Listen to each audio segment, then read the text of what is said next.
two things. I know we only have a week left, but if you come across or are already sort of aware of maybe another medium we can use other than Skype that gets into Twitch in a better Right, he way, froze for we you can guys try too, that. right? Is this... Yes. Are you shitting me? It never was- fails. I was hanging Every episode. I was hanging on bated breath. I was like, "Zuh." And if this is just like every other time, he can still hear us, but we can't hear him. Every word. And he's yelling instructions at us or something I'm right now. hearing every word, and I'm just sitting here in a resigned fashion Try to I'm wait it gonna out, wait see if he for catches up or if he's just Exactly, going to I'm have to gonna leave the call wait and come back. wait it out. I'm gonna wait it out. It's still Wi-Fi. Are you guys hardwired? Yes. Yep. Yeah. Oh shit. Are you not? Yes. No, I'm definitely on Wi-Fi. Okay. Yeah, my router's never right next to me, so I just plug the How's that go? Yeah. See, you could do sound effects too. Around the That's a back, simple around the sound back, effect, around but I the got- back, around the back. That's where I point to, around the back. I like that it's the little things with you, Andy. Yeah. I enjoy that. Who wants a little cat 5? It'd be better if my Ethernet sorry. cable was brown.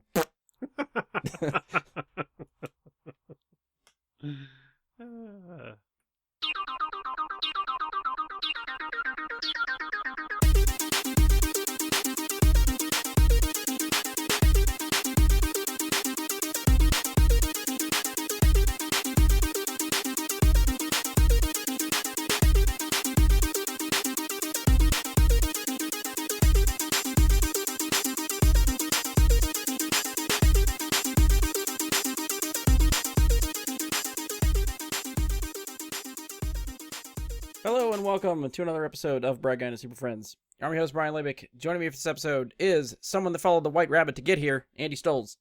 What's up, podcast people? Next up, he's the new architect of the Matrix, and to quote Peter Quill, he's going to make some weird shit, Josh Zorch. That's as accurate of anything that I think you've ever said about me. And lastly, he's as glorious as Morpheus, Ian Leidig. I try all the time in this simulation. Oh my god. Do I pray? I pray every single day to revolution! I feel like I should know what song he's ripping off, and I can't place it. Four It's non-blondes. the He-Man What's up? song. Oh. No, it's the He-Man song. Wait, it's a He-Man song? That's the meme video. You don't like the He-Man going. No, I'm not. Fucking. Now I don't know if you're young or like dinosaur aged. Did you miss out on the He-Man video? I definitely missed that somewhere along the line. I'm well Jesus now Christ. actually Ian. So I'm curious: is your reference that is that the only reason that you know that song, or are you actually aware of that real song? That's the only reason I know the song, and I did know by now though that it was by Four Non-Blondes. Gotcha. Just because I just But- said it, or you did- No, I found that out, within the last 3 years, okay. which is, I think that He-Man video has been around for like over a decade. Okay, so it's an old meme that I'm missing out on, not a new meme. That's why I can't tell if you're old or Okay, young. fair. Yeah. All right, so before we get started, I'm going to get some housekeeping out of the way. So this episode brings us in at number 249, which means the next episode we will be doing is our 250th episode. Huzzah! Yeah, yay. We've been teasing it for a few episodes now, so we finally nailed down the date. So we're going to record on Saturday, January 29th at 6 p.m. Eastern. We are doing another list episode, so it'll be our top 10 favorite movies of 2020 and 2021. We're making it 2 years since we didn't do one for 2020, so anything that came out in 2020 and 2021 are fair game. If you want to come and join us, hang out for the episode, we're going to broadcast that live on my Twitch channel, so you can find me at Jedi Bry Guy on Twitch. Give me a follow. You'll be ready to go for whenever we go live. I always try to have a link to my Twitch channel in the episode description. So if you missed this little tidbit and don't want to search for me, just go to the episode description. The link is there. You can follow us there. I am expecting this to probably be a long episode, so feel free to stop in when you can. Our list episodes are traditionally pretty damn long, so, and I think there's, four? We're going to have 4 of the 5 guys on, so it might not be as long as it could have been, but we're still going to end up probably going pretty long. We did 3 hours with 3 of us, so if there's 4 of us, we'll ballpark it at 4, but we'll see how it goes.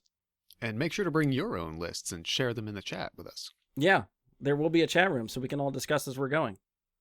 And then Brian's worried I'm going to get bored, so I'm also probably going to be streaming a video game at the same time if you get bored. We'll leave links to Ian's stream as in my stream as we're going through, so you can. Too bad we can't like squad open stream. up a new window. Yeah. Dual monitor. That would be better. For anyone that misses the live show, don't worry. I will be editing and uploading the audio form as normal. If it ends up being 4 hours, I might split it into 2 parts. I don't usually do that, but that might be easier to digest for people looking at a 4-hour runtime. So we'll see how long this clocks in and what we end up doing. It probably will not be uploaded audio form the same weekend, but it will be posted eventually. I'll try to keep you posted when it's coming. So that's it for that. I will remind you guys probably at the end of the episode too.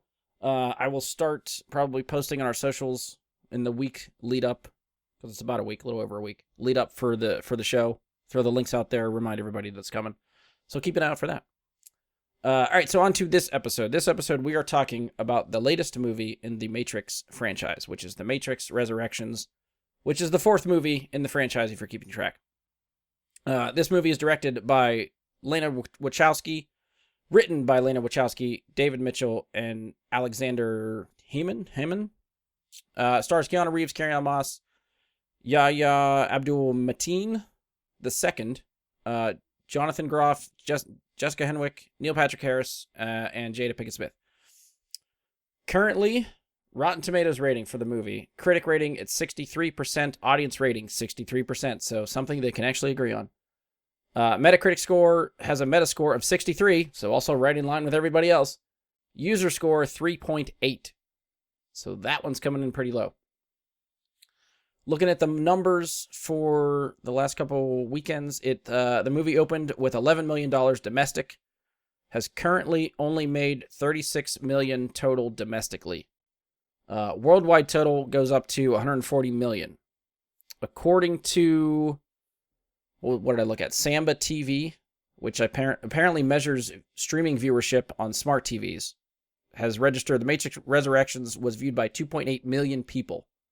So obviously those numbers cut into ticket sales a bit because this was available on HBO Max day and date with theater releases. And, between that and growing concerns over COVID and people shying away from movie theaters right now, obviously that cut into some of the box office haul. The other stat that I saw that was according to a site called Muso, which tracks pirated content, The Matrix Resurrections was the most pirated feature the week of its release. So that did not help theaters or HBO Max numbers. Well, it probably didn't impact them because someone pirating was never going to pay for it. Well, right, but I mean, 9 times out of 10. It shows that enough people speaking went of out of the their way box to get office, though, this only did like 20 million less than Suicide Squad, 20 million less than Space Jam. Okay. It did 60 million more than Mortal Kombat. Okay, so just compared to you're everything looking else at other HBO Max. HBO Max. Stuff. Okay, that's a good comparison. Like the big outlier for HBO Max is Godzilla vs. Kong, which did 467. And that was the real big kind of, at the time, return to theater movie type of thing. Mm-hmm. So that got a lot of That's people when we back. all thought What about Yeah, Dune? but Wasn't but also Dune- I think 223. Okay. Godzilla and Mortal Kombat, I feel like those were... Godzilla was the test. I feel like how well is the first big blockbuster that we're doing straight to streaming as well going to do, and how many people will get back to the theater for it. That was like late March. Mortal Kombat was mid-May or mid-April, and that was only really on the cusp of most people really starting to get their vaccination shots, if that's what they were waiting for. So I feel like they kind of like laid those down on the landmine. Like, these are literally going to be the guinea pigs. So I it's like not exactly apples to apples on some of those, I think.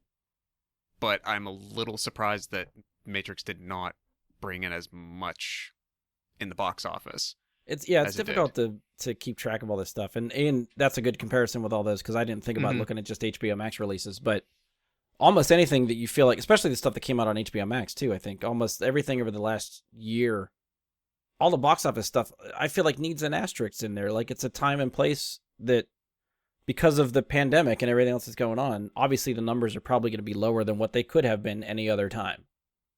Mm-hmm. But, and just for comparative sake, I did look up past Matrix movies. So the first Matrix, released in 1999, domestic opening 28 million, ended up with a worldwide total of 467 million.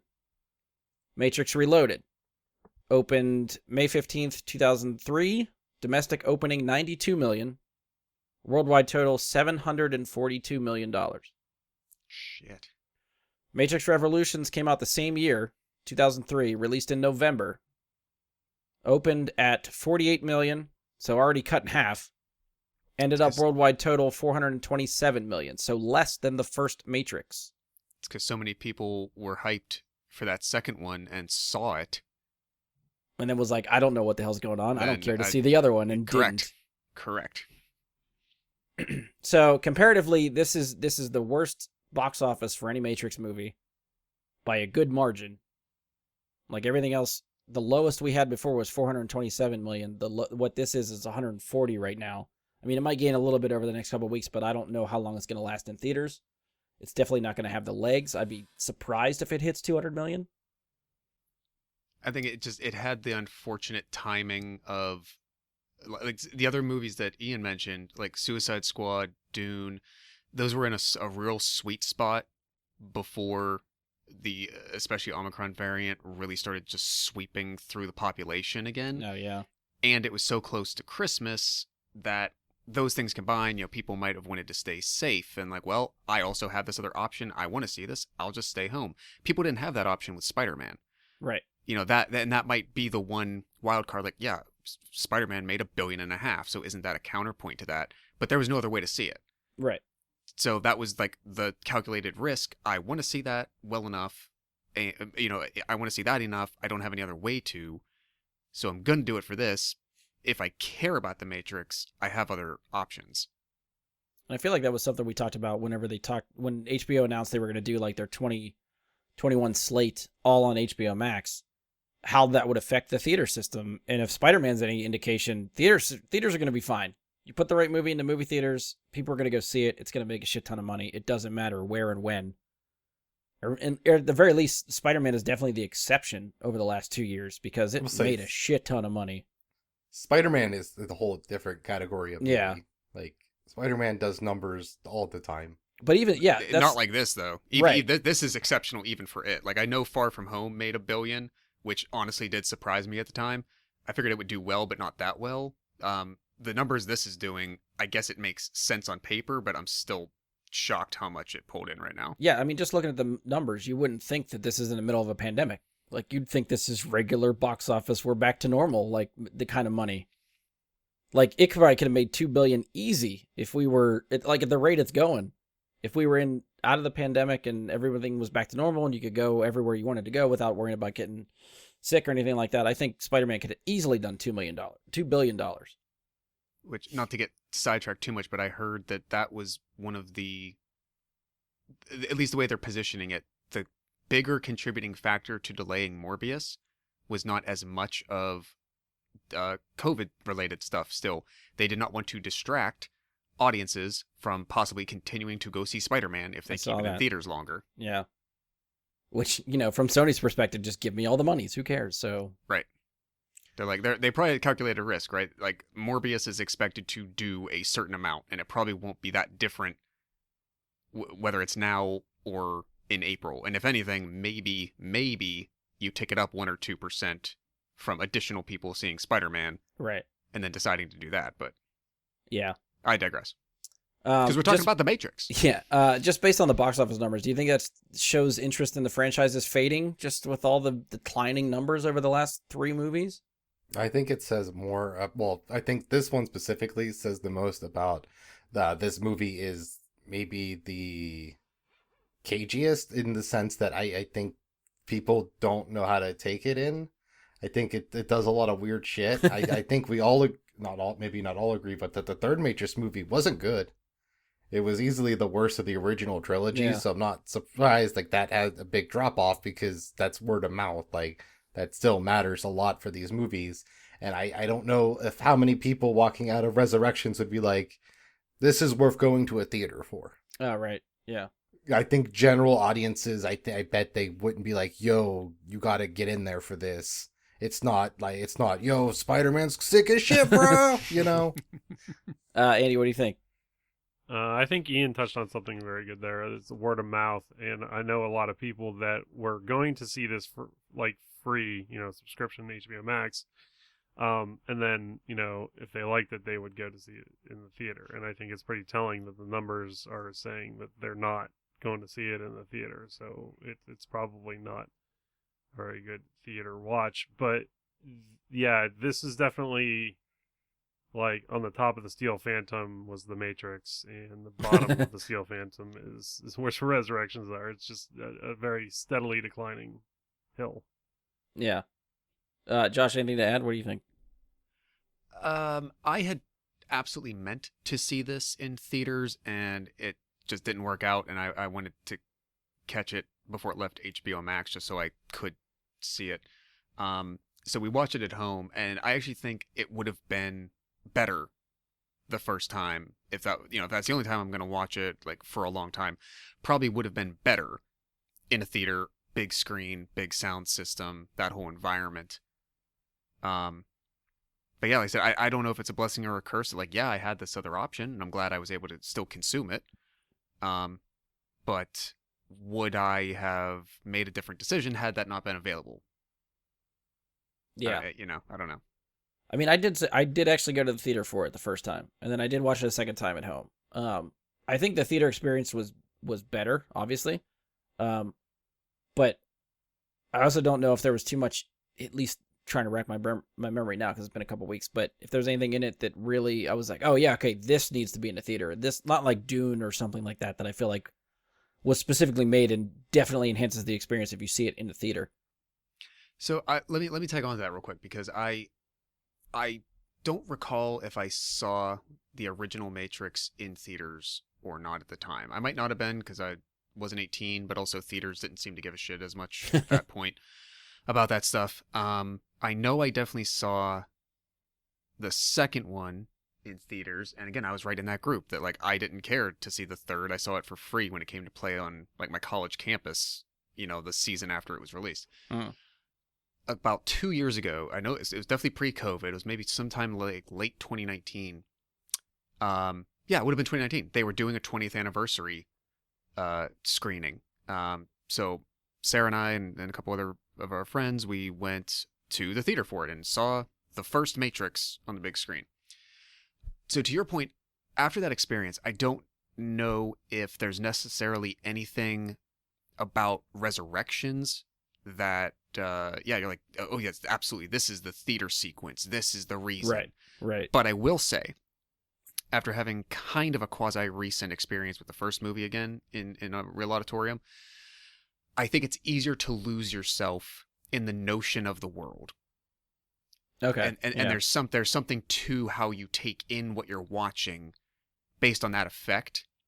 As opposed to sitting on your couch, maybe with the, all the lamps off, but maybe you have, your overhead lights on or some soft lamps, like whatever.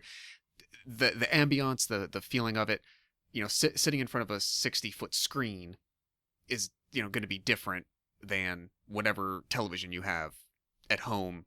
Like I said, from the bedroom, in your living room, on the couch.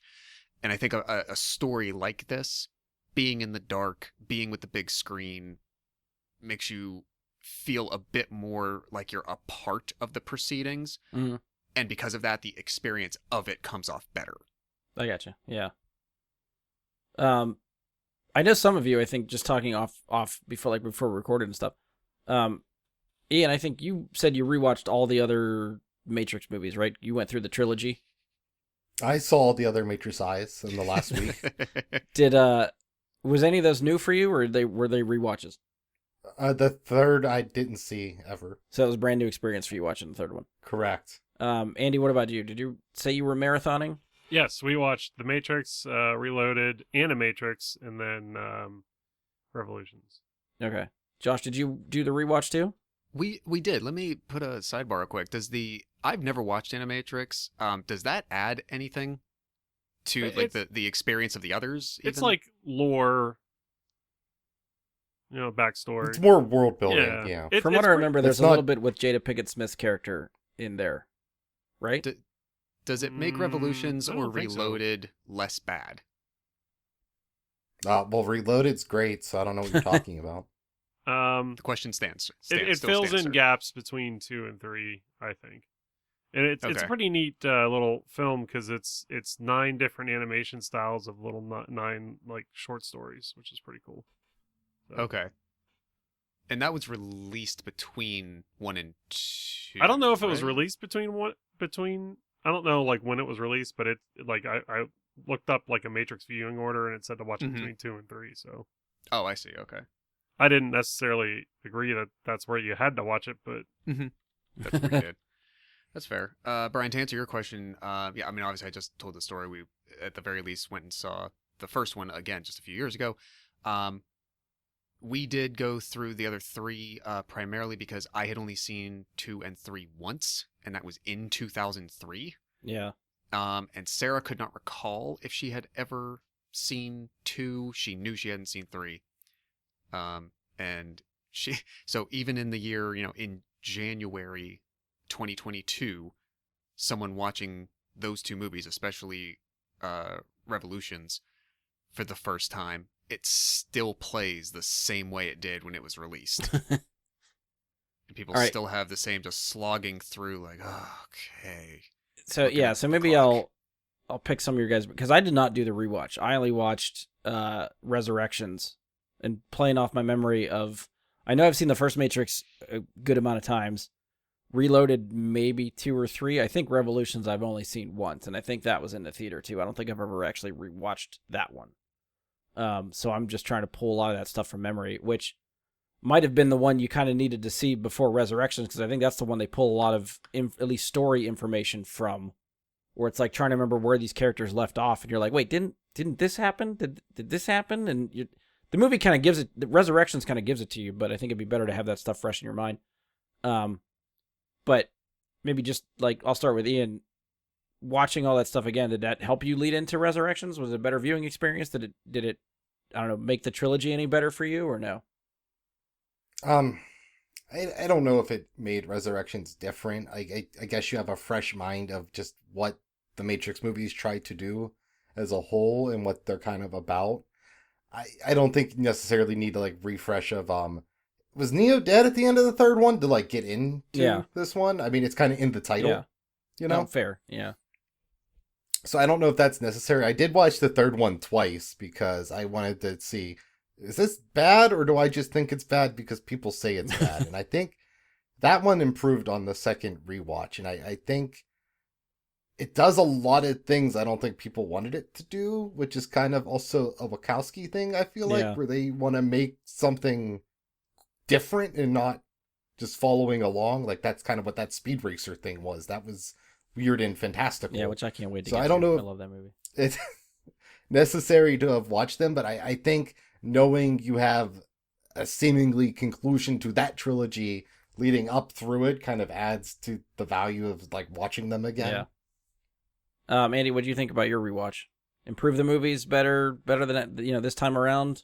I think I fell into your shoes a little bit with the original watch. Like I've seen the first movie a whole bunch of times, maybe the second one 2 or 3, and then I'm pretty sure my movie going experience was the only Revolution that I saw. So that was like a second watch for me. And the Animatrix I had never seen before, so that was actually a pretty cool experience, as odd as it was. I do think it helped watching those movies into the fourth movie. Did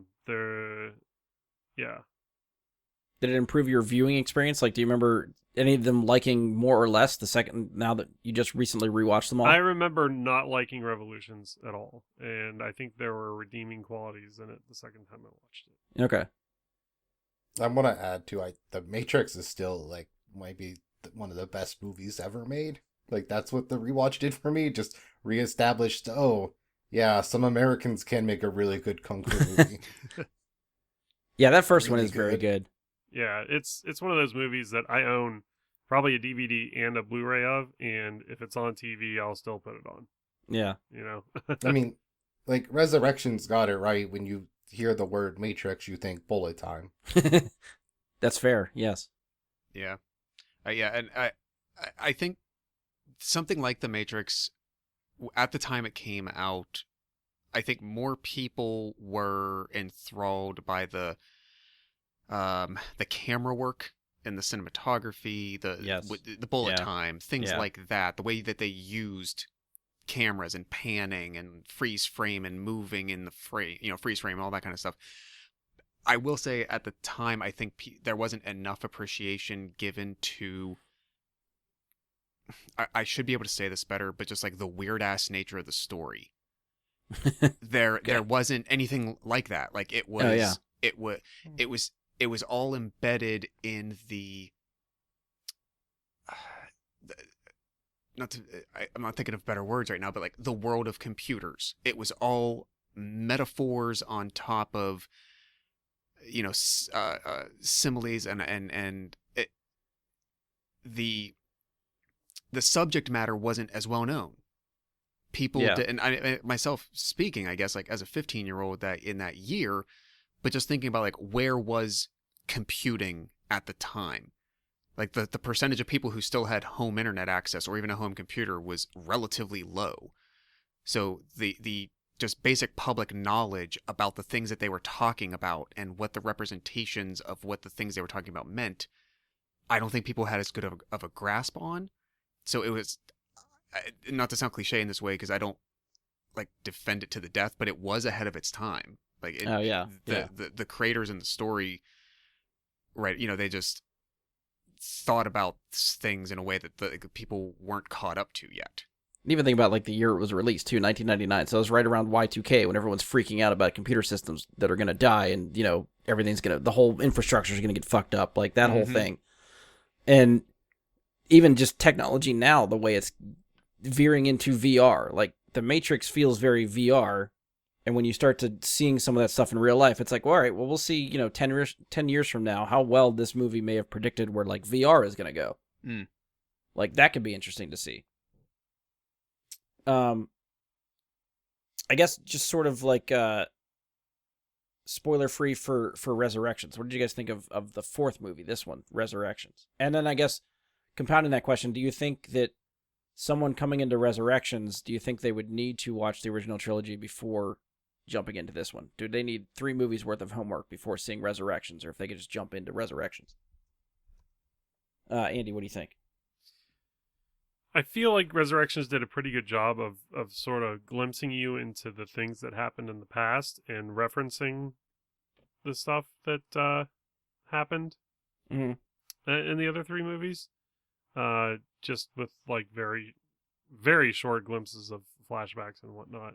So you probably didn't need to see the other 3 to see this movie, but I feel like you're never gonna see the other 3 if you see this movie. And I would say this movie for me was the worst of all the movies. Okay. It's kind of like Indiana Jones 4 for me. It's 4. It's still a Matrix movie, like Indiana Jones was still an Indiana Jones movie, but it's definitely the least favorite. Yeah. Okay. I got you. Ian, what do you think? So, I think obviously you can walk into a theater and watch this movie without seeing the other 3, but you're missing the whole movie at that point. Like you could go in there, kind of understand what's going on, but the point of the movie is the fact that it's a sequel to a franchise that had its heyday 20 years ago. Like the whole overarching narrative is the fact that it's a retread sequel orgy fest thing. Like multiple characters point that out, that were in the original movies. Yeah. And some of them are played by different characters now pointing it out. Because that's Hollywood. That's what Marvel does now. They recast actors in new roles. It's a Metacritic on the blockbuster system. I think my first time watching this, I felt disappointed going into it because it didn't do what I wanted it to do, which I think is still, even rewatching it, I think the weakest part of this movie is it never did give us a new bullet time. Neil Patrick Harris says new bullet time. There's not.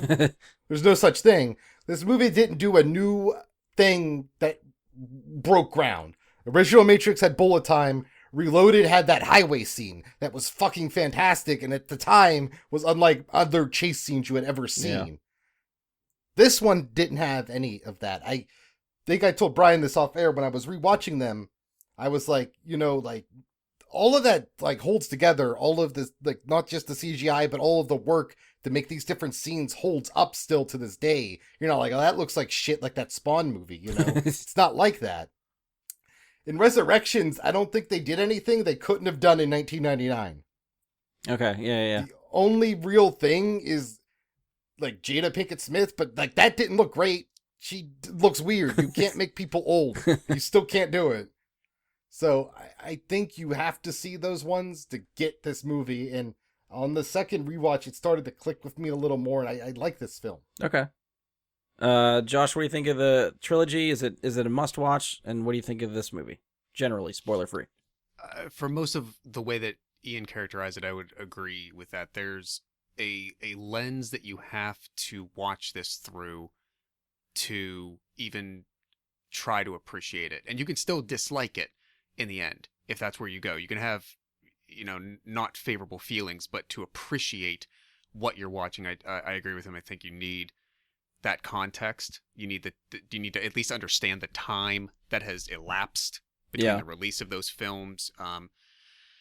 I've been thinking about this today in preparation for a question that, like this, that would come up. And when recently you, myself, and Bradley were talking about our anticipated movies for 2022, and I was discussing Scream. Mm. One of the ways that I categorized what I was looking forward to that was whatever I called it, like the hook, or the thing that they did differently. And I'm going to talk about this in sort of the same way. So the reason that Scream was unique as a horror movie was because of what the very first one did, and it took 20 years of slasher films, deconstructed what they do and used it as the plot effectively. And it just almost, it was very meta in a certain way. Scream 2 and 3 didn't really do that as much. It more continued the character story, which was fine. Scream 4 comes back in 2011 and finds a new hook. I'm going to go spoilers on Scream 4 for anybody, because I need it for the context of this, and I know we don't have that many horror fans. Fast forward 30 seconds. Yeah. So the idea behind Scream 4 is that it's on the burgeoning cusp of the YouTubing of the world, and people becoming YouTubers, and now we have TikTokers, and people are on Snapchat, and you're known from these media things and whatnot. And the killer, the main killers, that is the perspective that they're going through. That's their motivation. That's why they're doing what they're doing, because in that new age of media, what is it that you need to do in order to become notable? How does the average person become notable for nothing special? And that's how I was bringing up the idea to Bradley with the new Scream. I'm interested in the hook. Okay, so all that said, I appreciated the hook of this movie. Like the whole first act stuff that they set up. Very much. Very much. I didn't necessarily have any preconceived notion of like what was the inroad. What are they presenting to us that is the reason for this continuing story to be occurring?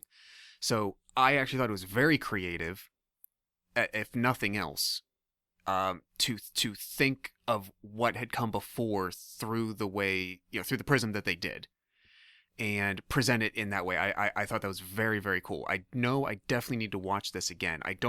I didn't have unfavorable feelings most of the way through. By the end, I think my first thought once the credits started rolling was, so what changed? And what did we like? What is different now, really, than the start of the movie? Right.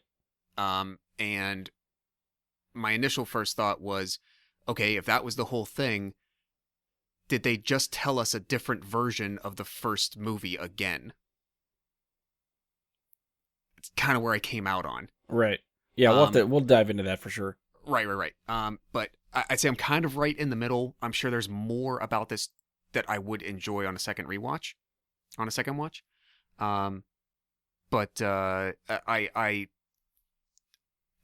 as like at least like a popcorn flick, I did not. I think I was able to follow what was going on much more than I ever did the previous movies. But again, that has to do with my own age and my understanding of the subject matter as time has gone on and whatnot.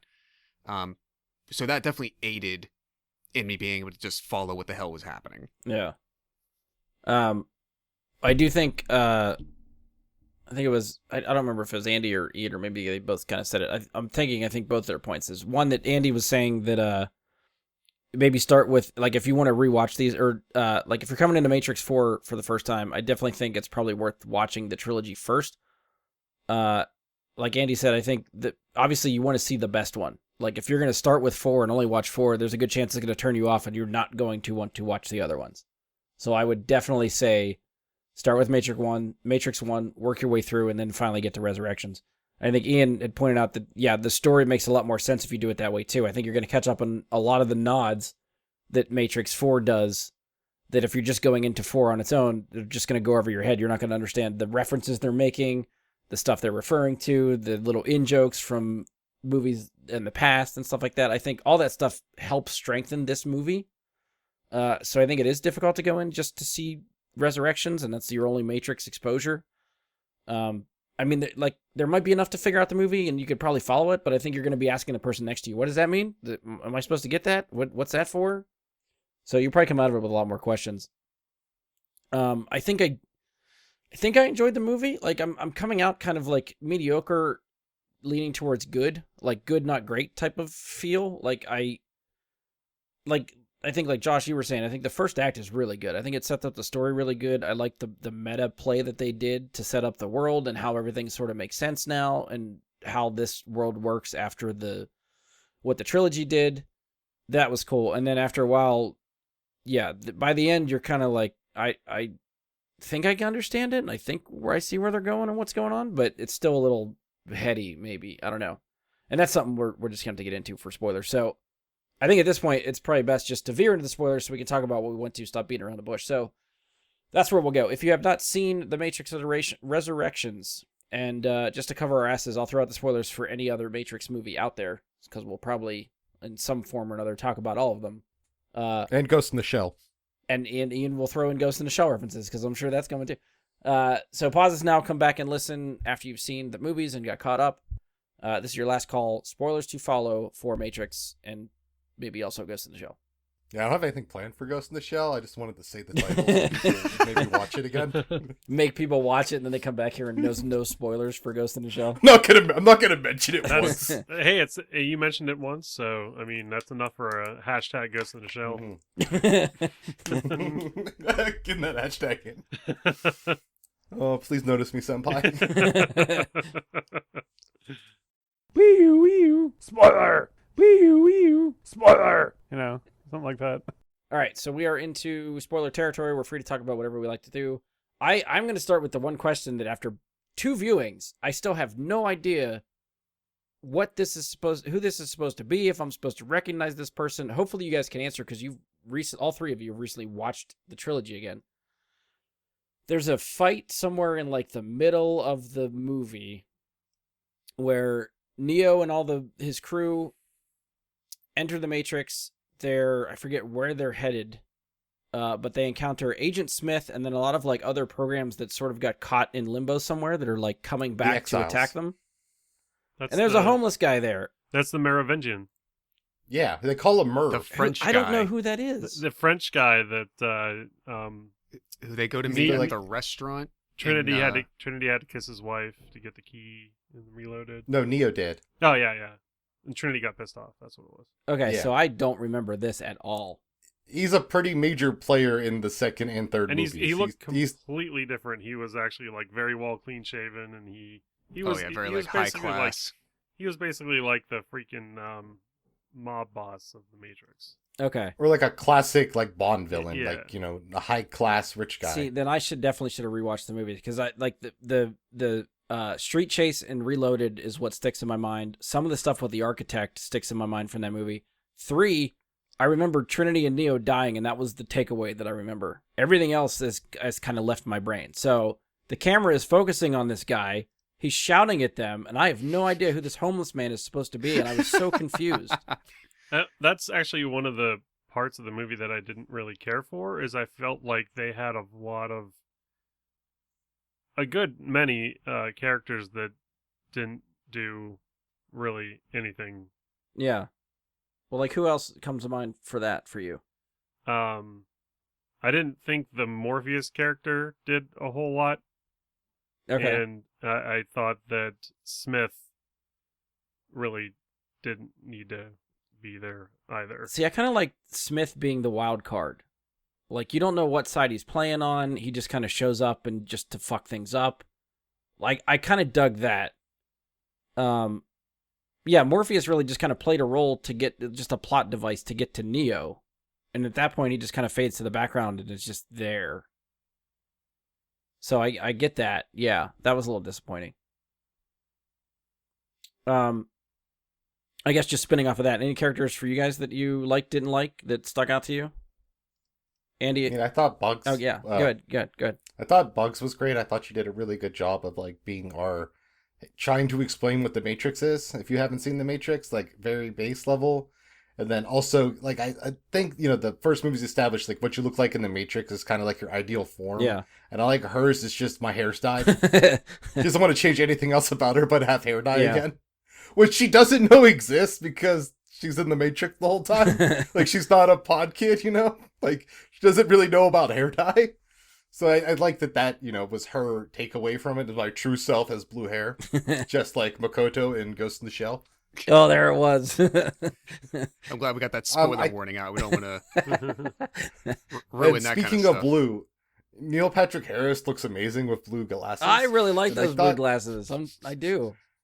I never thought of Neil Patrick Harris as a villain, even in Dr. Horrible's sing-along blog, where he also played a villain.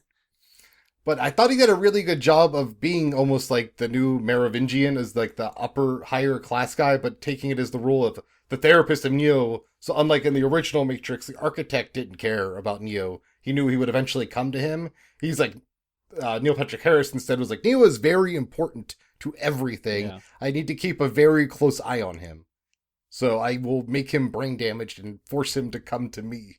I did like that, and I think they're like therapy conversations. I love the way maybe just the dialogue was written in NPH's delivery and stuff, how he spins the therapist card so well that he's really, like, as the viewer, he's convincing you even too, like, okay, wait, what you're saying makes sense also. Maybe Neo is crazy, and this is just how he's dealing with this. If we didn't know this was a Matrix movie, then obviously you'd kind of be like, okay, maybe he's actually telling the truth. But yeah, that was a cool kind of interaction there.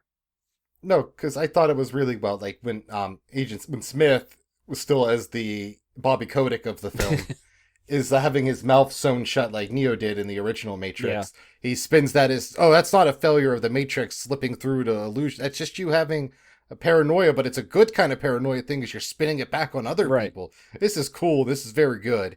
And then he flat out asked Neo, do you think you're in a Matrix? Just to see if he says yes, then he knows he's got to start over. Is the Matrix in the room with us right now, Mr. Anderson? And, like, I Show really me wanted on to this see if- doll where the Matrix touched you. Where the Matrix is. Because the one thing I am curious about is Neo says, oh, I was never texted. I'm like, he was though. So I kind of just want to know if that was on his phone still. Yeah, because he never actually looks at his phone, right? Unless he looked beforehand and we just never see it on screen. No, he says he deleted it, but then he later says, I never got a text. So he might have deleted it and now believes he never did. Right. Because that's also Neil Patrick Harris also playing in on the crazy person by feeding into their delusions and spinning it to his own web. Yeah. which I think you see in other like films like this too. Not like this, but I think you've seen that in other films that have a main character that's not mentally well. Yeah. Was anyone else sort of surprised with the MPH reveal that he's the sort of the big bad? Like I think I got the sense that he was somewhere in the system, like part of the Matrix. yeah. I didn't think he was going to be like the top guy. Well, I yeah, guess agree. assumed it was going to be Smith again. Was going to be our guy. Yeah. Yeah. You know, when he's back, it's like, oh, well, yeah. Which I didn't initially like, but then when I kind of understood, like, oh, this is a different incarnation of him, I'm like, well, with what they're giving us, that could kind of make sense because the motivations here look a little bit different. Like, yeah, if it had just been Hugo Weaving back again, then it would have been strange. That's one of the things that didn't make sense to me. They explain how Neo and Trinity came back because we know they both died in the third movie. But Agent Smith also got obliterated. How is any iteration of him around? Oh, well, that's explained. Not Neo, but the analyst Neil Patrick Harris recreated him in Neo's thing to like keeping that familiar sense there. And then eventually, over time, when he saw the gun and there's the fight out with Morpheus, he reawoke and became Smith again. Okay, did they actually like say that at some point? Like, Well, he said Neo freed him twice now. He said that to Neo during their fight scene with the Merovingian. He says, Neo, you've freed me. You've woken me up twice now. Referencing the first movie where he kills Smith. Right. And then Right. this time when he wakes up again during the sequence. Did NPH say that he created Smith again? Did I miss that blurb? No, it's just I'm inferring that from him Okay. creating the Matrix, that he created all of the characters in the Matrix. Because I think what the architect NPH explains is that he created the Matrix, since it's based on Trinity and Neo, familiar things to Neo. Smith is a very familiar thing to Neo. Obviously something I think in the first couple movies that tried to keep Neo in check, which I think is why he is his boss in this movie. Mhm. And it would also be like, because MPH says like the best way to draw energy from people is to make them upset and fearful. So give him this guy that Neo has been trying to fight for his nemesis. films. Yeah, make him his boss. If the Joker was Batman's boss, which I'm sure was done in a comic by now. If not, you better write that right now. Technically, Batman White Knight kind of did it. Oh, fair. He becomes he takes Harvey Dent's job. Oh, okay. Gotcha. Josh, any characters or anything that stood out to you that you... I guess we're still sort of spinning on the NPH reveal. Did you talk about that one? I guess just a little bit. Yeah, when it happened finally, I was like, oh, okay. I think I was with you. It seemed like they were definitely like, you don't have him there for it to not mean something. Right. But I figured he would be like some kind of mid-level player that is used to turn the plot in like the third act to like the sharp point. Yeah. Toward the end goal of your main antagonist, but I didn't expect it to be him. But I thought he played it off well. I kind of like the presentation of, like, I liked this portrayal of a sentient program within the Matrix better than the architect in Reloaded. Yeah.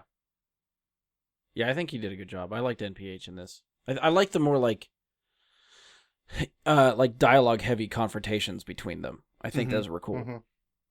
Yeah, and that's something that definitely switches up from the prior chapters. And not that there's not action sequences, and some are like hand to hand and whatnot. There's just, it doesn't rely as much, like especially the second two films, 2 and 3. It doesn't rely as much on big, long, overblown, punchy. So the internet actually gave this one to me. I didn't catch it after 2 watches, but did any of you guys realize that Trinity and Neo do not fire a gun in this movie? Neither one. I don't know if it occurred to me as I was watching, but okay. I knew that going into the second watch because you told me. Like it's definitely a different like fighting style. I almost feel like for Neo too. Like he's a lot more. I think when Ian and I were sort of talking about this off before we recorded, but he's much more passive and defensive in his fighting and not really going after people like he should, or at least like maybe like we're used to.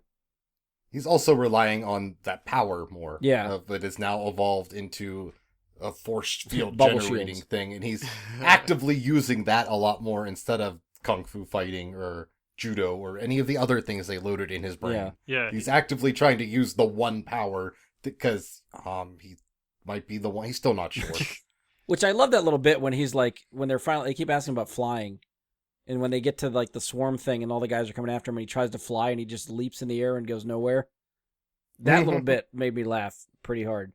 I laughed just a little snigger in that same, like, I don't know, warehouse fight where the crazy homeless Frenchman shows up again. And at the end of it, he says, like, kind of to, like, one of the people he beat up, but more to himself. He's like, I still know kung fu. Any other characters, I guess, stick out for you guys? I know Andy was talking about how Morpheus was kind of a letdown. Anybody else feel that way? I think he did his purpose for the film, which was just to redo the sequence of Neo meeting Morpheus. I mean, he literally says that in the bathroom, that's like kind of the whole reason he's Right. there. And it is kind of a weird sequence because he's like, touch me, I'm real, but they're in the Matrix, so he's not real. You know? It's like this weird meta, like they like, no, he's not real, but he's like physically in front of you. And it's real mind trippy when you try and like break down the layers of it, I think. I mean, he did a really good job of wearing kick-ass outfits and suits. I agree, yeah. Like really well.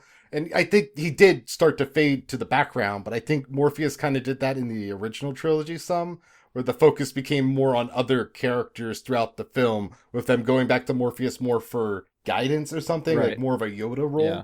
And I think that's what this film tried to do. Like, it's important, real important early on, and then slowly fading and helping out more in the background and not as part of the main action sequences.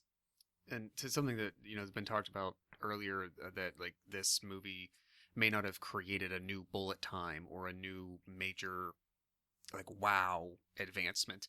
I did appreciate the idea of the manifestation of the Matrix programs in the real world, with like sort of that like 3D nanotechnology body form kind of thing. I thought it was at least interesting and creative. I mean, I think the story sets up lore there, and that's the kind of stuff I think I wanted to know more of, is like they talk about this civil war between the machines and how some of the AI is starting to become friendly with humans and they're cooperating and working together. They touch on that, but I don't think we see that to the extent that I wanted to. I think that's the kind of stuff I wanted to know more about and see how that has affected the world going forward and what the plan is after that. Like, are the humans and machines going to team up and take out the bad machines? Like, that's I don't know how I guess what's going on in the world. Like, we get a lot of the Matrixy stuff, but now I'm starting to, and that, granted, that's the cool stuff, but I'm just from a story standpoint, I wanted to know, I think, more what's going on the outside of the Matrix in the world, now that we're actually seeing some change since the trilogy. I was surprised that, surprised and then / a little disappointed that Christina Ricci showed up for about 30 seconds. yeah. Almost I was kind of like- like a blink and you miss a cameo. Like, was it her? Yeah, and I was like, oh my god, I didn't know she was involved in this. This is going to be great. Christina Ricci in a Matrix movie? Nope. No, she wasn't. Anybody else in the cast you guys want to talk about? I actually enjoyed the recasting of Agent Smith. Like, it's not Hugo Weaving. He's not saying Mr. Anderson all as much as I really at all. But At one time. yeah, he did say it once. Very aggressively and screams it. But I didn't think the guy I can't remember his name now. I gotta look him up. Jonathan Groff. Jonathan Groff. Yes. I thought he did a very good job. I liked what he did with Agent Smith. Yeah, I think he played the role well. It added, like you said, that chaotic element, and I think he played into what Smith kind of became, where he's really trying to look out for himself, and he knows he's different from everything else. He's his own thing now. Yeah. I think it did that well in his, final line of, you could have been anyone, whereas I'm everyone, and then he just gone. Yeah. But it also plays into why he looks different, which I really like that they tied that back in. That's why he looks different, because he could be anyone, Right. anywhere. Yeah. So, can someone explain to me what happens to him there at the end. I don't. There's some dots I didn't connect. So I took it as like in the original trilogy, he would take over people's bodies, and also the agents would just pop in. Right. He just popped out and went somewhere. Okay, so he wasn't being taken over. He left where he was. Yeah, he gave up that body. Got it. Okay, I was going the other way, and I'm like, wait, did somebody did the analyst or did the Matrix, did something kill Smith now? Like that's what I Mhm. was thought they were trying to convey. Okay. It's also weird because it almost sounded like a fart noise when it happened. That much I didn't It was- hear. Okay. Was it like I a thought like one of those? it was like a plop. I'm surprised you didn't catch that in the theater with that Dolby Atmos fart Yeah, I noise. definitely did not. Like both times that I watched it, I was like, "That's a weird noise for this." 'Cause it's not the aggressive, like stretching rubbery noise in the original trilogy when they take over a body. It's Right. much more lighter, funny noise. Almost like he's like, "Fuck you guys, I'm going home." I make my own sound effects now. Someone mentioned Jada Pinkett Smith's, I guess, like makeup and aging Mhm. before. At the very least, I would say, and I actually did say this to Sarah as we were watching it, that I was actually impressed and really enjoyed her acting, actually. And maybe it's just me on this. I don't know. I've never seen her in anything like the other two movies included where I've personally ever been wowed in any way by her as an actress. Not to say she's bad per se. It's just never like and anything she's ever been in for me, any other actress could have done those roles. So, but I don't know. Me personally, there's something about this performance that I actually really liked. Yeah, I think she did good. I don't know if there was anything that like nothing that really stands out to me like that was a great performance, but I mean she was fine. Yeah. Good. thought- Yeah, good. I thought she did a good job of like aging her voice. Yeah. I'll and- give you that. and, Yeah. And her like meter when she was speaking. I was surprised that like of all of the hierarchy and governance and just the whole rolling class, if you will, of Zion in the past, that really they boiled it down to like, all right, we're gonna put this all in one character. We're not gonna over bloat the story in the movie with councils and other things. Like apparently, like she's the one, she's in charge. Yeah. And I that was probably a good idea just to streamline things. But I think she carried that very well. Yeah. I tend to agree with Brian though. When like I want to know more about like what actually happened to the first city and what's going on in Io, and they made mention of the humans finding the robots in their own like machine war thing. I wanted to know more about that, and they just like let you glazed over it, and I was like, no, I want more of that. Yeah, it almost feels like this Matrix movie is a little bit of a side story to what is going on in that world.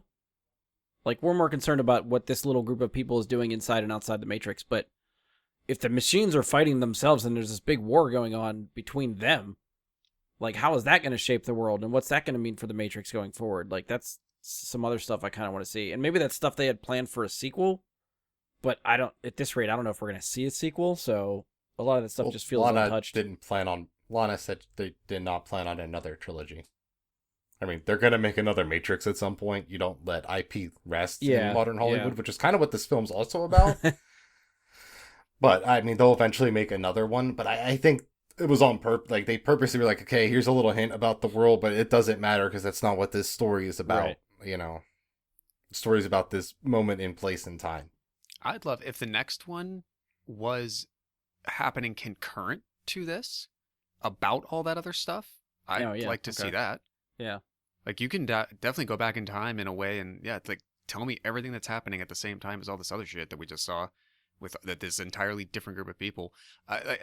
So this question is either going to be, I guess, more focused to Ian and Brian because you've both watched twice. I'm sorry, Andy, did you watch Resurrections twice? I did not.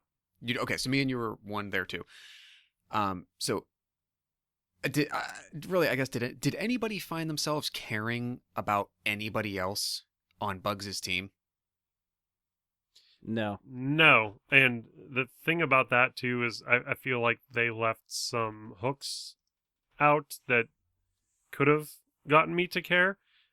Specifically, the one character who said that he was like a neoite or neo. He was like the Neologist. neologist. Or, Yeah, yeah, neologist. yeah, Thank yeah. you. I couldn't think of it. He's like, I have so many questions for you. I really want to pick your mind, and then you never see him again. Right. No, he shows up. He's there in the Merovingian scene. He's the one that says, "Oh, it's Smith and Neo again. There's so many theories about them." And he also says, right. "Oh, they're gonna get us killed. Yeah, we're all gonna Yeah, die." but that's literally all you see I about mean- him. It was dumb. I wanted But I wanted think to. I feel the same way about the original crew. I didn't care about any of them either. There was 3 people in that film that mattered. Well, throughout. I was actually gonna ask that like through that lens, and like yeah, maybe because I've had like 20 years to watch that other movie if I wanted to, but I feel like the first Matrix I did not watch for at least 15 years before I saw it again in theaters, say 3 years ago. I forgot just about everything about it and probably didn't understand more than 2% of it till that point. But rewatching it, I actually did find myself like, okay, well, here's the crew. These are the people. Here, he betrays him. He kills them when they're, in the Matrix and they fall asleep and they blah, blah, blah. He kills his brother. Joey Pants is an asshole. Like, all those things happen. Like, I did feel more of an effect to what happened to them than this crew at all. And it was kind of the same thing with, like, any of the other crew members in Reloaded or Revolutions. I just found myself, I don't know if it's, like, the screen time that they gave people. It's like they put bodies where they thought they needed bodies, and that was it. Like the one lady on the team that has like the weird haircut, Mhm. like she's there just to get Neo to say, "I believe in Trinity." Like that's her role in the film. That one guy's there, Funkleton, I think's his name, the one Andy mentioned. Like he's just there to fill up space and be there to like say some dialogue they have written. No one else on that team's that important. And I think again that's another choice they made. Yeah. Like I think they went in knowing like it's the Matrix sequel. No, you just care about 3 You characters. just gotta look cool when you're inside the Matrix. That's the deal. Yeah. I think the only other one that you get a good sampling size of is maybe the operator because he's in all of the Mm-hmm. matrices, like sort of showing them, this is where the hack is. You need to go here. Like this is the way out, and watch on your left and stuff like that. So you And I get liked how That's a they good point. did that in the movie, where it wasn't just a voice in someone's ear, where he was there with them, and you could see him Mhm. popping up at different points to direct them and talk to Yeah, them. That was cool. That was Agreed. a cool difference. As far as the story, like Josh, you sort of talked about how you feel like the movie starts in the same place it ends. Mm-hmm. So, I guess just from everybody, sort of, what do you think happened in the story, and were you able to follow it? Are you asking me to tell you the plot of the movie? A little 'cause bit, You don't yeah. know what it is. Yeah. Because I didn't really think about it at the time, but I think Josh is right. I think the Matrix is still standing. You just have someone else in charge of it. That's the only thing that changed. And is there more to it than that? Like in the end, is that it? Because to me, the last closing minutes, they both get reawakened. They both show up and they walk back in their cool outfits, kind of given the, yeah, we're going to be a threat to you vibes. But that's it. Like it literally feels like it stopped at the exact same setup that the first movie Because did. maybe remind me too, in Revolutions, are they trying to stop the Matrix? Like they're trying to free everybody from the Matrix? They're trying to end the war. They're not trying to end the Matrix. They're trying to stop the So war. everybody's still fine with against humans machines. being batteries for the rest of their life. Like that's. But the machines agree to let them go if they want to leave. If they take the red pill, they won't actively hunt you down. They'll let people take the red pill now. That's the piece. That was- and then there's yeah. they also mentioned that movie mattered. Neo's piece mattered. They show us that. They go out of their way to tell us your choices mattered. Okay. What happened in those movies mattered. Like they do that. And I think to Josh's point with this one, he said, yeah, just someone else in charge of the Matrix. But fundamentally, everything's changed because humans are in charge of the Matrix. And that is vastly different than machines being in charge, where the only point of the Matrix is to generate energy. Now humans are in charge of it, and they have... I don't think the human goal is to provide the most energy to the robots that have been enslaving us for hundreds of years. Like, I think they'll have wildly different goals and designs for the Matrix. And I think that's a way bigger deal than just someone else being in charge. Okay. I think it still just raised a lot of questions for me, just trying to figure out, like, what... Like, even to your point, like, if humans are in charge of the Matrix, then what does that make the Matrix? Like, is it still just to let humans be in their pods and be batteries and just... No, it's the giving them, like, creating the world where now, like, unlike NPH's system, where he just wanted to make you feel bad constantly because that generated the most power, it's about waking people up. Like, Trinity even says that with the rainbows, remembering what a free mind can do. They're going to use the Matrix to try and wake up the people in the pods. So to try and free people from it. Or, yeah, go ahead. Well, I almost get the sense, like, hey, we're just going to make the Matrix happier for people that are in it. I never really got the sense they're trying to free people, I guess. But that's kind of what they do. I mean, that's the kind of goal they always had, and that's what they talk, what a free mind can do. They're not going to just everyone wake up. It's about easing people into realizing what they're in. It's realizing, I'm watching Netflix, It's getting that mindset, like, oh, yeah, this is just, what the fuck's that Netflix show that's like this? Black Box or whatever. No. Black Mirror? Yeah. Just realizing, oh, I've just been in Black Mirror my life. It's about easing people into it. I think that's kind of what the feel of that is going to be. Okay. If they're going to make a new world, or it's just going to be John Wick 5. Which I'm waiting for that too.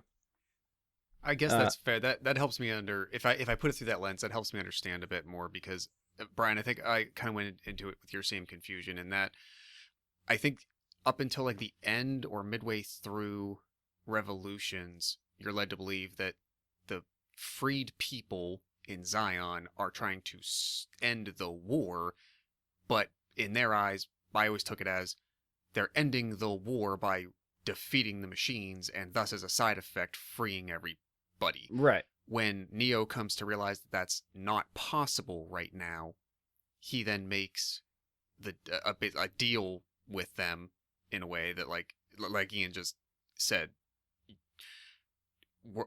you leave us alone. If people decide to leave, you let them leave. We're not going to try to defeat, because that's like they're just recognizing that they both have to coexist because neither of them are going to defeat the other. Okay. Yeah, and that's what this movie goes into. Like that's what Jada Pinkett Smith's character says about coexisting. Zion was built on war. It couldn't function as a society when there was no war. That's why it ended up not blasting. Well, her society is built on this mutual understanding and coexisting with the machines. Like we tried to do, which we never tried to do really in the beginning. Like that's a plot point in the Animatrix, is how we treated machines from the very beginning and gave the whole first part of the Animatrix is the rise of the machines. Okay. It's basically the first Star Wars film. Andy, what do you think about the story plot? All this make sense to you? You follow along? The story plot mostly made sense to me. I found myself really liking the first act, and then after the first act, I really started to not care so much what really happened in like the second and third acts. I don't know. I thought it was really sharp and funny and engaging in the first act. Like I thought the writing was really pretty good for that aspect of it. But then it seemed like as soon as Neo was free and that hook sort of ended, the heart of the movie I felt like left. It was like fleeting. Like I again think this is a deliberate choice. For that early part of the movie is playing really into that meta aspect of the Matrix and like, what are we doing here? That whole sequence of the, when Neo's on the treadmill of the pitching ideas for the game is great. That's might be one of the best sequences in the movie, and it's just characters delivering dialogue, and it's great. And, the lady that works in marketing is like, the two best things about the Matrix, originality and freshness. And here we are watching Matrix. Yeah. With Keanu Reeves looking like John Wick, who's been in his own trilogy at this point. And, it's attacking those ideas. And then literally once Neo wakes up, that's gone. We're done with the meta-ness almost, and we're now back almost into a more traditional Matrix movie. I think that's a deliberate choice that they stopped doing as much of the meta commentary when Neo takes the red pill again and decides, oh, that's fake. And that's what the audience wanted, me doing these weird shit. Now I'm giving you the actual film. Here's Matrix 4. Yeah. I think that's a very deliberate thing they're doing where they're trying to say, okay, here's Matrix 4 now. You guys wanted it. You won't shut up about it. Here it is. Hope you like it. Deal with it. It's not meta and witty. It's the gruesome reality of here's what's we got left for ideas, you know? It's, to eat it or not. That's what it felt like too. It like the second and third acts to me felt more dialed in than not dialed in, phoned in, I guess. It's difficult for me to even just start. Now, granted, I probably haven't seen the movie for a couple weeks now, so I'm a couple weeks removed from watching it. But like I start to try to think back, and I'm starting to rack my brain to try to think of either set pieces or scenes that really stick with me, which I don't know if is a great move for a movie. Like, you know, I remember a lot of the dialogue and stuff from the first act, which is all the meta stuff I thought was really cool. Like, literally name-dropping Warner Brothers saying they want a sequel to The Matrix in the movie. Like, that was just fun, and I liked that whole thing. And also the actual conversation that Warner Brothers had with the Wachowskis, probably. Yeah, probably. They just translated it word for word. Like, I get little bits, but, like, there's not, like, an action set piece that really is like, okay, that's Matrix. That stands out for me. That's cool. Like, I'm still kind of... I don't know. It's. I mean, if it's anything, it's them flying, finally. See, even that, like, it doesn't stick. Like, I remember a little bit of the motorcycle sequence when they're on the bike getting swarmed with people. Like, that was okay. I feel like that should have been a bigger thing than it was, or at least stuck with me more than it did. Well, that's just, I don't think that was a very good chase sequence in general. Like, they obviously did a better one in the second movie. And there's been better, you know, I've seen chase sequences in the last 5 years better than the Resurrections had. I think, for me, the dialogue stands out for a reason because it was really good in that beginning. And I think that's a strength of the film. And I think it's okay for the dialogue to be the standout point and for that to be like, that's a good moment. It wasn't a visually thing. It was just really well written and acted well because, you know, those lines could fail if they're not performed well. And I think that's okay. And I think for me, what stands out the most is just the H.R. Giegerness of the machine stuff again. It's just so scorn, you know, it's just so brutal and ugly and phallic and disgusting what the machines are now. And I that sticks out to me, but that also could just be a blend together of all the times we've ever seen those, which I think this movie kind of also is. It's the blending together of all the Matrixes into a film. Yeah. You literally have the beginning that's just a retread of the beginning of the Matrix. And then, like, Neo's job is to make the Matrix. Yeah. That's his job in the Matrix, is to make the Matrix. While he's plugged in and actually running the Matrix, which he is unaware of, yeah. And he's powering the Matrix. Right. It's just layers and layers, like a 7-layer dip. Well, you and I talked about off recording that, like, it's kind of funny to us who play video games that, like, everyone refers to, like, at least in the movie, like, oh, I played your game. The game is literally just scenes from the movies. Like, it doesn't feel like a game. It's just like cutscenes. Because there's the specific point where they establish that that's what the game looks like, is when the Neo's finally going to take the red pill and they're back in that auditorium where he met Morpheus, and they're like, so, you know, we thought to, like, bring the moment to you, we'd put your game back here. And it's literally just the film. Like, from the first film, like, actually the film. And the video games never looked like that. You have to wonder if people that don't play video games are watching that and be like, that's what games look like now? Holy shit. Right? It's just like a TV show. Wow. Yeah. I only have a few other questions, but I think most of my stuff that I have is just pretty much how to wrap up. So is there anything else you guys want to touch on for the movie? Anything else sticking out to you? Think, like, theme-wise, this movie did a lot of things really cool. Like, I mentioned it, like, how sharp MPH look in those blue glasses, which I think kind of represent the blue pill. That's why they're blue. Oh, yeah. And they're glasses because they're the lens you look through the world. By taking the blue pill, you just see through the narrow lens MPH wants you to see through. I mean, really, I think the whole time he's trying to keep Neo under his foot, he's got blue on him at some point or another. Yeah. Which is great. And I think that was, and I guess that, you know, you mentioned, like, you didn't notice that MPH was going to be this big video. I didn't either. And I think, oh, that should have been a hint to me, the blue. I should have been like, oh, those aren't just wicked cool glasses. They're thematically important. And I think, like, the ending credit scene is just, like, kind of what this whole movie is about, is like, hey, you want another Matrix? Here it fucking is, I guess. Yeah. I suppose. You know, Mm. I mean, it's, you got it. It was this or Catrix. It's one or the other. And this is what they gave us, and I enjoyed it for what it was. Like I said, I think they made a lot of deliberate choices to try and make a sequel that's not a sequel or a reboot or something that Hollywood normally give us.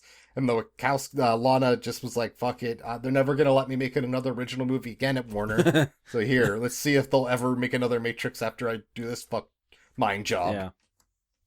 I think my only hang up on it, even after this discussion, is the way that they've positioned the world and the characters and the conflict.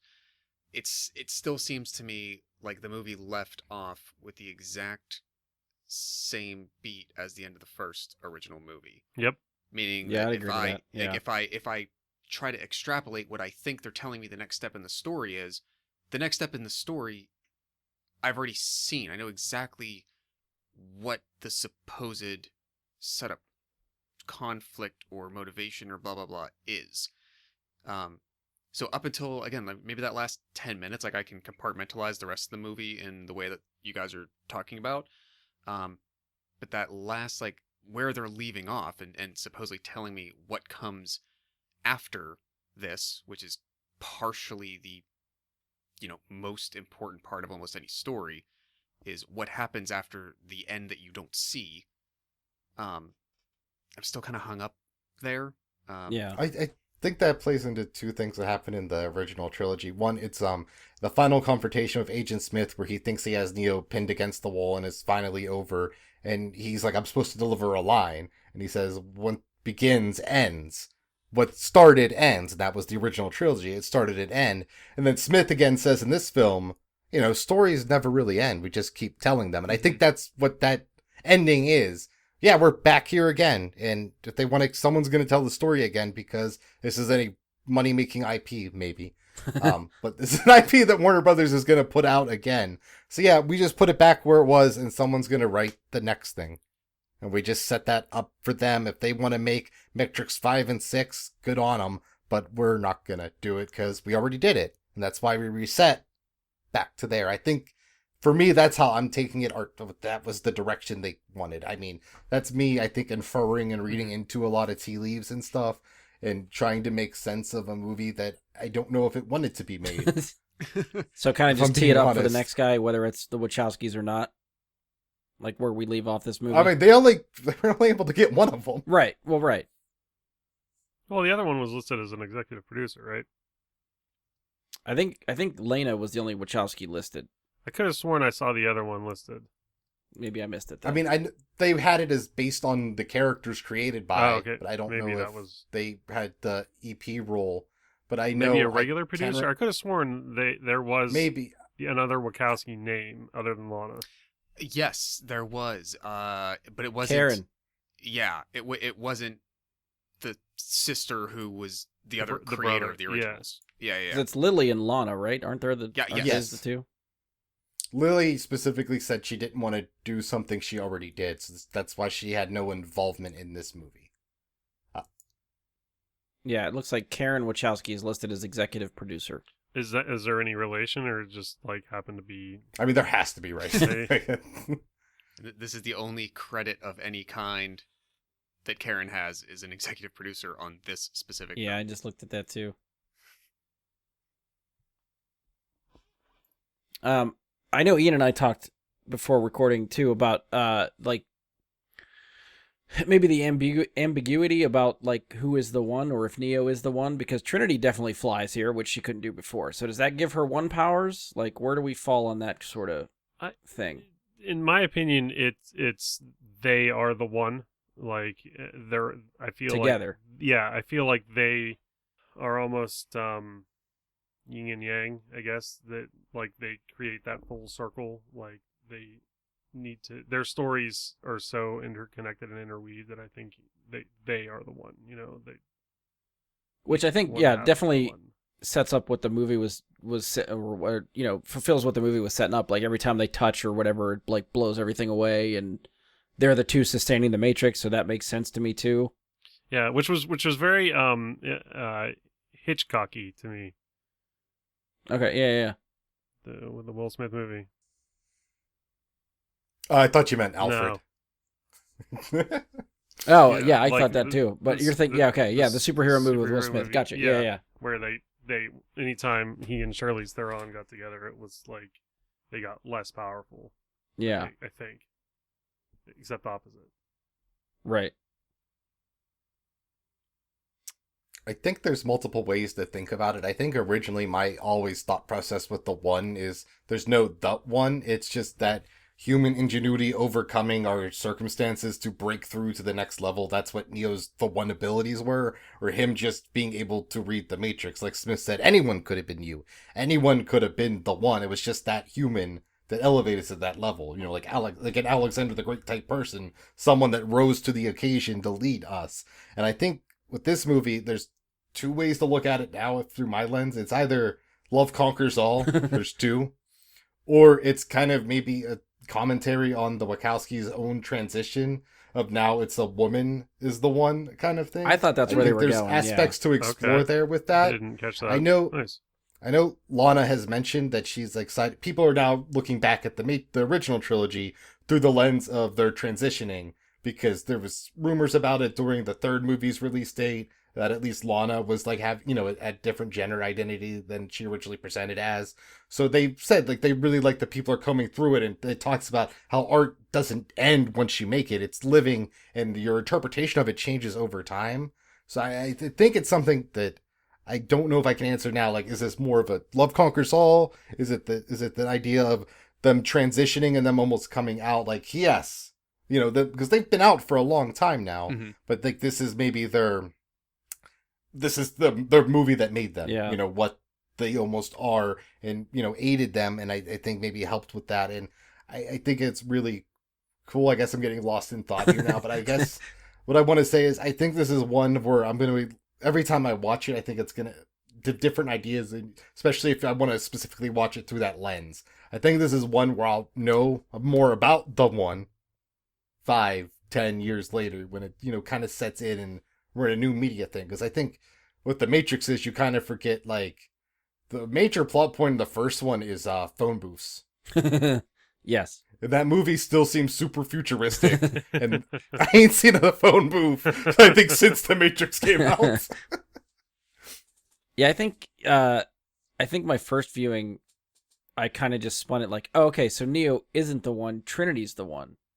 But then second viewing, I think I fell more in line sort of what Andy was talking about, where it's like not just one person, it's both of them getting there. Mhm. And I mean, I like your explanation too, Ian, where you just sort of like, in a sense, just figure out how the Matrix works, and suddenly that gives you the power to control it. So it could I be think- anybody. I think part of it is that belief thing. Like in the original trilogy, it was Trinity believing in Neo, believing in he was the one. Yeah. And then later in this movie, Neo not explicitly saying, I believe she's the one, but he believes in her. It's almost like, I believe in the you that believes in me. That's the one that gives me power to rise up. And I think that might be part of it too. It's, like I said, I think a really interesting twist, wrinkle, however you want to say it, that they threw in here that I think will add into future rewatches see, for me of this. Huey Lewis was right all quadrilogy. along. It is the power of love.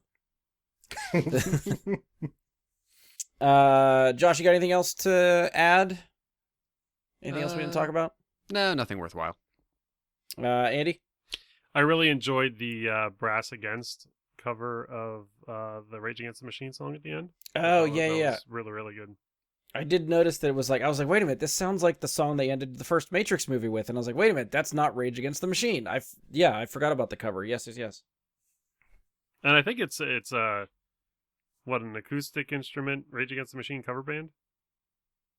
Oh, is it? I don't know that much about that band. The band is called Brass Against, and I'm pretty sure like that's what their hook was like, They play brass instruments and cover Rage. yeah, Yeah. that's the thing. Yeah. And first, very on the nose. Jess and I actually at first were like, "Oh my god, is this God? What the hell was the name of her band? Methods of Mayhem." This is amazing. What, Mom? Jada Pinkett Smith's metal band. Oh God, Methods is of that Mayhem was Tommy Lee and some people. Yeah. Okay, and what was the hell was her metal band's name? We I saw didn't know her- she was in a metal band. Yeah, we saw her at Ozfest. She was awful. Such a random thing. Wicked Wisdom. Yes, there it is. I knew. It was a new metal band like Limp Bizkit. Yeah, No way. they were Yeah. awful. Dude, we were so lit, like we got drunk as hell in the parking lot, and they were like one of the first bands on the side stage. And Jada Pinkett Smith is walking through the crowd after the crowd pretty much booed them off the stage. And Rhodes was there with us, and he goes, "Hey, Niobe," and she shot him a look.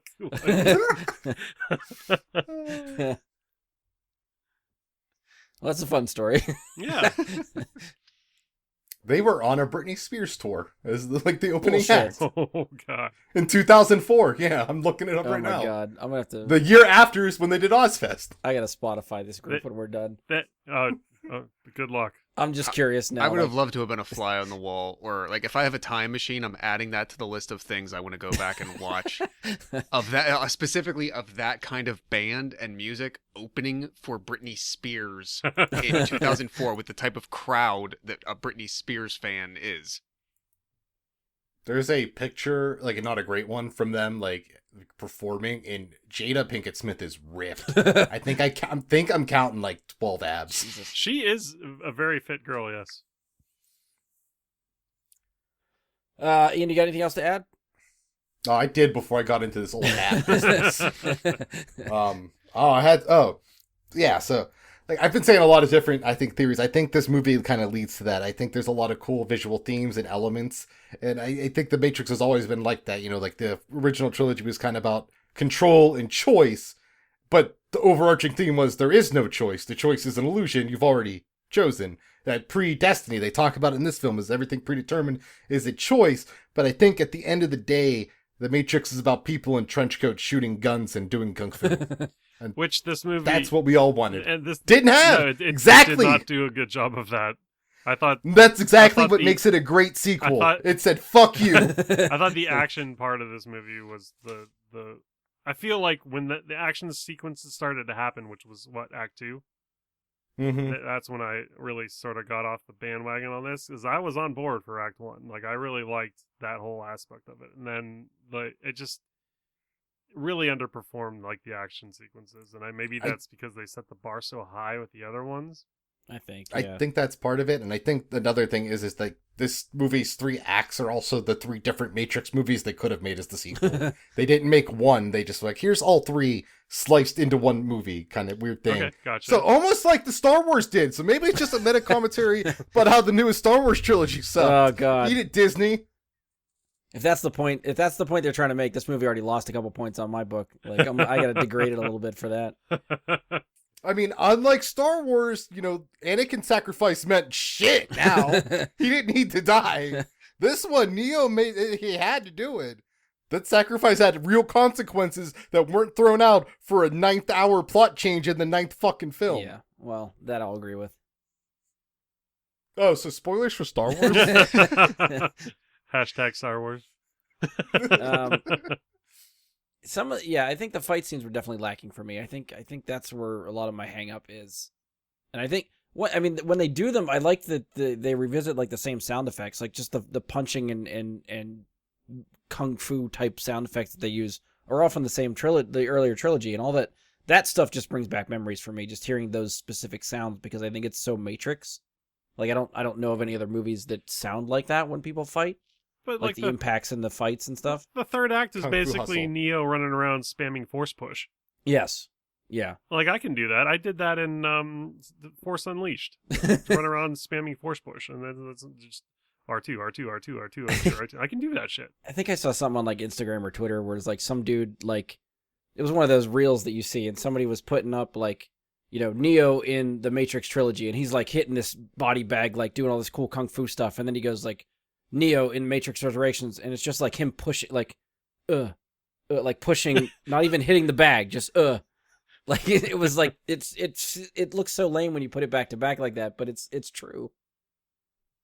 I don't know. Like I know they're making a point with like Neo being more passive and defensive compared to what the other movies were, but just for I guess coming in, because part of it too is I think we've had 3 John Wick movies under our belt with Keanu Reeves, and he comes into this looking like John Wick, and you want some Matrix plus John Wick action sequences, and you don't get that. Speaking of, the director of the John Wick movies is in this. Is he? He plays Chad. Which- Yeah, Oh, he plays fucking shit. Trinity's husband in The Yeah. Matrix. Oh, nice. And- Okay. And he was Keanu's stunt double in the original Matrix. Okay, so wait, who was it? Stahelski or the other Yeah. guy? It's the hell. Okay. It's like I've heard the names. I don't think I've ever put the faces to the names, so that's good to know. So yeah, more meta shit. And just so Speaking of Facebook, you can find. just so everyone is aware, Jada Pinkett Smith's band is mentioned in her IMDb trivia, and it also mentions specifically that they performed on David Letterman once, and I might have already Googled it and found the YouTube link. Nice. All right, we'll compare notes after the show. That's going in the comments on social media.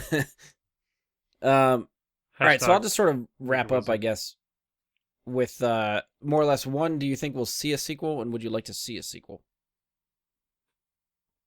What was the questions? Do you think we'll see a sequel, and would you like to see a sequel? Oh hell, fucking yeah, we are at some point. There's not letting this shit die. This is Warner fucking Brothers, brother. We made the Justice League twice. So yeah, it's gonna happen. I don't know when. I don't think the Wachowskis will be involved, but it's gonna come out. Do I want to see one? If the Wachowskis aren't involved, why would I? Fair enough. Andy, what do you think? Do you want to see a sequel? You think we'll actually greenlight a sequel? I think they could do a sequel, and I kind of hope it's not a movie. I sort of hope they go with like the Animatrix angle, maybe a series of like animated shorts, Yeah. almost like Star Wars Visions is doing. Oh, or yeah, did, yeah. or did. Yeah. Something to that effect. I think would be really cool. Like I feel like I don't. It's almost like the Skywalker syndrome. I don't want to see anything else with like Neo or Trinity. I want to see some of those off-shooting. So give us more stories Matrix. from- Just give us new characters. Yeah, or different perspectives, or Yeah. something like. Yeah, just maybe get a sentient machine from the machine world trying to make it to Io or something like that. Like something Yeah. else Okay. that Yeah. that's like lore heavy that I would like. Josh, what do you think? I don't know if I go as exuberantly on the yes as Ian, but it wouldn't surprise me. Again, like, I have no idea where you continue a Neo story into from here that isn't sort of fulfilling that broader like meta commentary that he mentioned. Like, Yeah. yes, this is the point of the story being told again. So, like, do I want to? I think if that's where they're going with it, if that's what that meant, if that like I don't know what could be interesting anymore to continue with them. Unfortunately, like not. I think there's things a lot about this to like, but if this is what they did where they left off, I don't know if I care to see where it goes for them. So Right. yeah, I think some of these like side stories, bigger world building, these tangential things, like what else was happening in the rest of that world that they're talking about while the shit of this was happening. Possibly that would be of interest, but So more spin-off, less sequel. probably. Yeah, the money that this is making, I doubt we're gonna get a sequel, or at least not anything anytime soon. Just basing it off of box office. If Warner Brothers is looking for a cash cow, I don't think this is it anymore. But I do think probably eventually we will get a sequel, just probably not soon. I think I'd much prefer some sort of spin-off too. I think, and we sort of talked about this, I think, with Star Wars, and I know I feel this way about Star Wars right now, is that I'm starting to get tired of seeing the same characters appear in every, or the same era of every type of Star Wars thing. Like, Star Wars is so expansive, and I think covers so much ground that there are stories to tell for characters that we haven't seen before, and I think The Matrix is probably something you could do the same thing with. So yeah, I think I'd much prefer a spin-off route, but at the same time, I think if they ever make a sequel, I will probably still see it. I think the franchise is still fun, and I still think it tries to do enough different stuff that I'm gonna check it out every time they try to do something with it. But It's just you could do the same things a spinoff does with an original fresh IP. true, yeah. They won't, but you Yeah, could. right. I agree.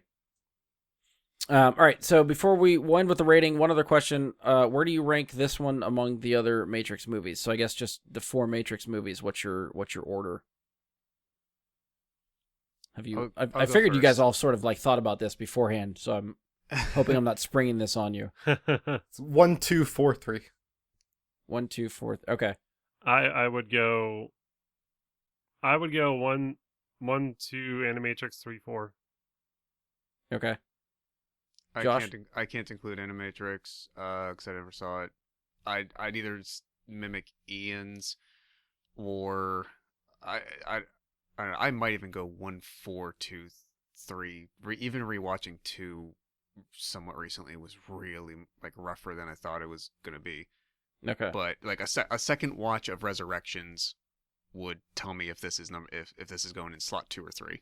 Yeah. See, See, I could put it in slot 2, but unlike Josh, I think 2 is a good movie. So yeah, like the rewatch on 2 and 3 really reinvigorated my like of those movies, and I really thought I was Mhm. going to go the opposite way. Like I remember loving number 1 and being like 2 and 3 were like, but now I'm like 2 and 3 are like, all right, like I'll watch those again. Yeah, I mean, coming from someone who has not rewatched the original trilogy recently, and this is so basing solely off of like my memory of those movies and what I sort of remember of them. I think I'm in line with Ian and going 1, 2, 4, 3. But if I end up rewatching 2 and 3 sometime recent, like coming up or soon, I could see something like 1 is still at the top. You're not gonna, I think, change 1. 3, I think, is pretty definitively at the bottom for me. It would just be swapping 2 and 4, depending on how those rewatches would go. So I don't know whether we'll ever revisit that list, but as of right now, that's kind of where I'm feeling. So we'll wrap up with ratings out of 10. Ian, where do you rate this one out of 10? 6.9. Completely agreeing with the internet scores. It Nice. was 63 for a lot of the internet scores. So it was close. I It was got close. it. Nice. Josh, where do you land out of 10 for Matrix Resurrections? Right now I'm just gonna kind of go middle of the road, like maybe a 6. Okay. Andy, where do you fall? I'm also going to give it a 6, mostly for the first act. I think the first act I probably would have given it a higher score if they were able to like sort of keep that rolling through all the entire movie. But Same. unfortunately, we got 2 and 3, Act 2 and 3, and sort of brought it back down to a 6. I thought it had potential to be an 8. Okay. Yeah. I'm actually falling right in line with these guys. I'm also looking at a 6 for this.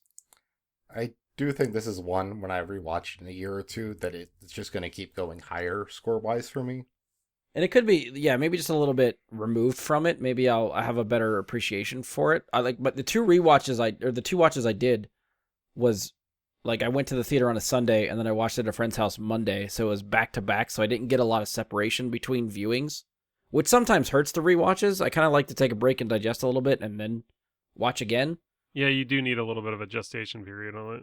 Yeah, because it doesn't, when you watch it that closely together, I think the second time is just like, okay, well, I just saw this, on to the next thing. Like you're not combing over it as deeply as I think I'd like to.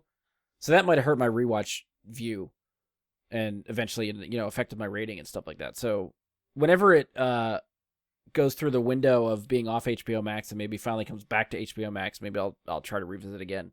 And maybe between now and then I'll try to watch the other Matrix and then get to it for the third time and see what I think. But yeah, for right now, that's kind of where I'm at. All right, so I guess that concludes our review of The Matrix Resurrections. Again, just as a reminder, this is episode 249. Next one we're doing 250. So we're recording. I'll give you the date again. We are going for Saturday, January 29th, 6 p.m. Eastern on Twitch. That's my Twitch handle at Jedi Bry Guy. That's Jedi with an I, Bry with a Y. You can find me there. Again, link will be in the description for this episode if you want to get ahead and follow already to be set. Again, I will try to put the link for that page up on Twitter and Facebook on our socials. So you will be aware when that's happening. But that's it for us. So if you've enjoyed the show, please leave us a 5-star rating and review. Be sure to give us a share on social media. You can follow or subscribe to the show to keep up with us. We're on Spotify, iTunes, Google, Anchor, Stitcher, hopefully anywhere you're listening to podcasts, you can find us. Check us out on Facebook. Search Brigana Super Friends. Go to facebook.com/BrigaSuperFriends. Again, I'll be posting links there. You can send us questions, comments, topic suggestions, any of that stuff there. We'll talk to you. Try to email me, bragasuperfriends@gmail.com. I won't see it. That we usually don't use that for anything. Hit us up on Twitter at BG Superfriends. I will put that link up for Twitch and everything on Twitter also, so you can keep an eye out for that. And I guess that's it. So keep an eye out for 250. It should be a big one. Feel free to stop in at any point over the presumably 4-hour podcast that we will probably try to do. That's it. On behalf of Andy, Josh, Ian, and myself, thank you for listening, and we'll talk to you next time for 250. Free your mind. We got through a whole discussion without Ian bringing up Ninja Turtles.